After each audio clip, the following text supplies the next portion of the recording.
سرخ اونٹ اس زمانے میں سونے کے مانند مانا جاتا تھا۔ جس طرح سے ہم چاندی اور سونے کو قیمت دیتے ہیں، اس کی اہمیت کو دیکھتے ہیں، اسی طرح سے سرخ اینٹ کی بڑی قیمت تھی۔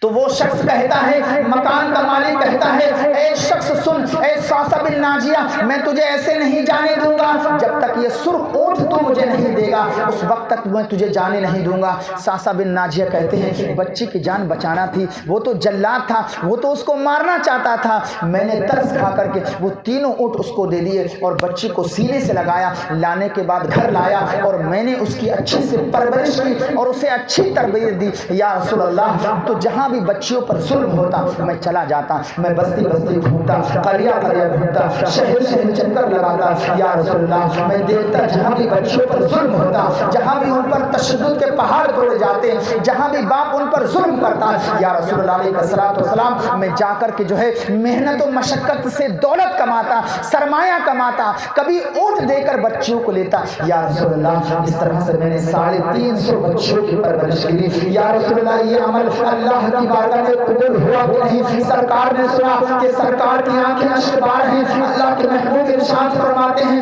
اے صعصع بن ناجیہ، یہ عمل تیرا اللہ کی بارگاہ میں قبول ہو گیا، اللہ نے بھی اس کو پسند کیا، اللہ کے رسول نے بھی پسند کیا۔ اے صعصع بن ناجیہ، یہی جو عمل تیرا رب کی بارگاہ میں ایسا مقبول ہوا کہ تیرا ذکر فرشتوں میں ہو رہا ہے اور میں بھی خوش اور میرا رب قدیر بھی خوش، اللہ تجھ سے راضی ہو گیا اس عمل کی وجہ سے۔ اللہ اکبر۔ حضرات محترم، اللہ رب العزت کی شان دیکھیے، اللہ کس بات سے راضی ہو جائے، اللہ کس بات سے ہم سے خوش ہو جائے۔ حضرات محترم، اسلام کا تقدس یہ ہے۔ آج ہماری نوجوان بہنیں جو ہے گھروں میں بیٹھی ہوئی ہیں، ہمیں کوئی فکر نہیں، ہمارے پاس دولت نہیں ہے، کچھ ہمارے غریب نوجوان، ہمارے غریب بھائی بہن ہیں، ہمارے غریب بھائی بہن ہیں، کچھ لوگ مالدار ہیں۔ آج ہماری نوجوان بچیاں اپنے گھروں میں نماز پڑھ کے جو ہے دامن کو تر کر دیتی ہیں۔ یا اللہ، تو وقت پر ہماری بھائی کی شادی کرا دے، یا ہماری بڑی بہن بیٹھی ہوئی ہے، چھوٹی بہن کبھی دعائیں مانگتی ہے۔ یا اللہ، معاشرے میں کتنی خرابی پیدا ہو گئی ہے،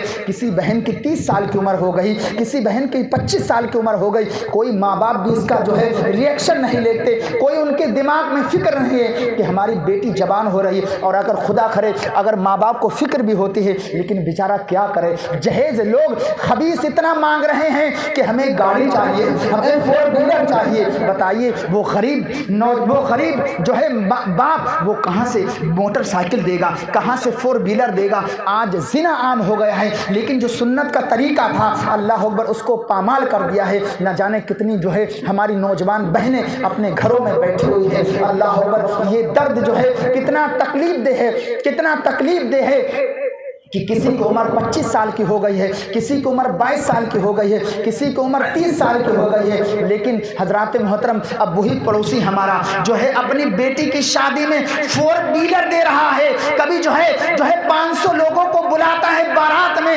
اور ساتھ ہی ساتھ 1500 لوگوں کے محلے میں جو ہے اپنے رشتہ داروں کی دعوت کرتا ہے۔ اس سے ذرا پوچھو، کل قیامت کے دن اس پڑوسی سے سوال نہیں ہوگا، اے شخص، تجھے اللہ نے بڑی نعمت سے نوازا تھا، تجھے بڑی دولت دی تھی، لیکن تیرے گھر کے پڑوس میں ایک شخص ایسا بھی تھا جو غریب بچہ تھا، غریب انسان تھا، اس کی 2 بیٹیاں نوجوان تھی، اس کی عمر ڈھلتی جا رہی تھی، لیکن تجھے فکر نہیں ہوئی۔ وہی تو نے اگر اپنی بیٹی کی شادی میں 4 ویلر دی تھی، کاش کہ اگر تم موٹر سائیکل دے کر کے جو ہے ان غریب بچے کو شادی کرا دیتا تو اللہ بھی تجھ سے راضی ہوتا، رسول اللہ بھی تجھ سے راضی ہوتے۔ نعرہ تکبیر، نعرہ رسالت، بزم محفل مصطفیٰ، علامہ و مولانا قاری مفتی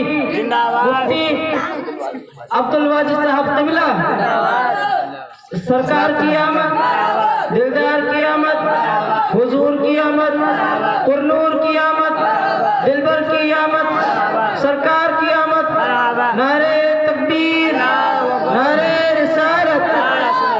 تو حضرات محترم، میں یہ عرض کر رہا تھا، اگر یہ ماحول قائم ہو جائے کہ ہم اپنے نوجوان بچیوں کے شادی میں حصہ لیں، اب کیا ہوتا ہے، یہ بھی میں نے ناپاک سازش دیکھی ہے کہ باقاعدہ طور پر اگر کوئی بچپئی کسی بچی کی شادی میں حصہ بھی لیتا ہے، کسی لڑکی کی شادی بھی کراتا ہے، تو وہ بدبخت پہلے اپنی گاڑی مانگتا ہے۔ اللہ بچپئی، یہ بھی میں نے سنا ہے، بڑی مجھے تکلیف ہوئی۔ یار تمہیں اپنی قبروں میں نہیں جانا ہے؟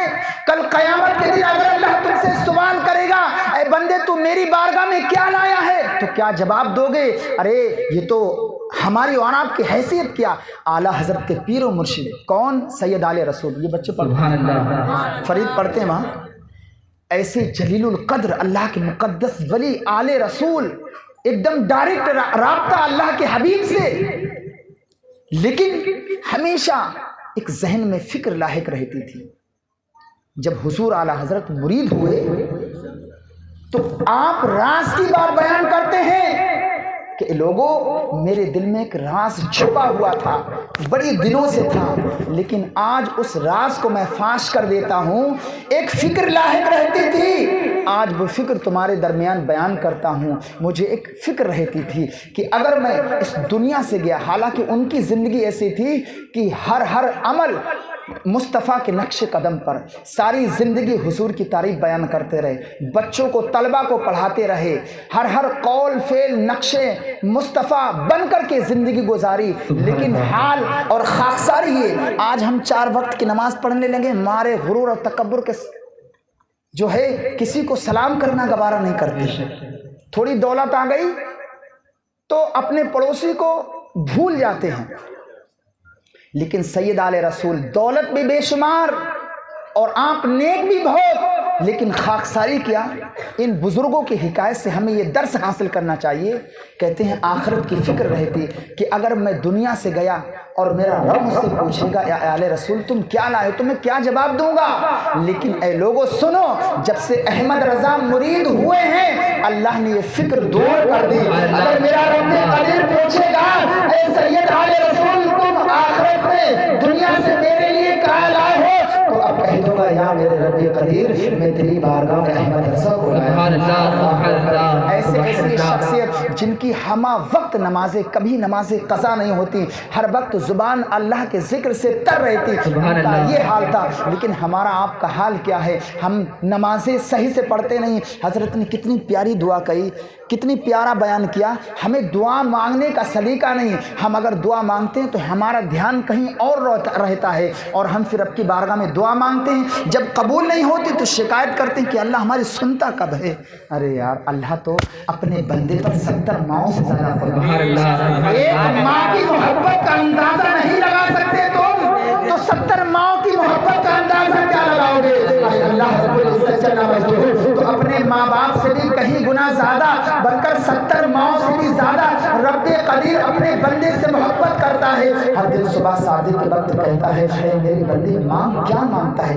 دولت مانگتا ہے وہ بھی دوں گا، ثروت مانگتا ہے وہ بھی دوں گا، بچوں کی کامیابی کی دعا مانگتا ہے وہ بھی کروں گا، مانگ اولاد مانگتا ہے وہ بھی دوں گا. اگر تیرے پاس بیٹیاں ہیں، بیٹے چاہتا ہے وہ بھی دوں گا، شہرت چاہتا ہے وہ بھی دوں گا، عزت چاہتا ہے وہ بھی دوں گا. مانگ تو صحیح مانگ. روزانہ صبح صادق کے وقت اللہ صدائیں بلند کرتا ہے، لیکن ہم کہاں ہیں کہ ہم مانگتے بھی کہاں ہیں؟ اور اگر مانگنا بھی ہوتا ہے تو ہم اپنے پڑوسی سے مانگتے ہیں، کبھی کسی اور سے مانگتے ہیں. آج ہر گھر میں کتنی نوجوان بچیاں ہیں.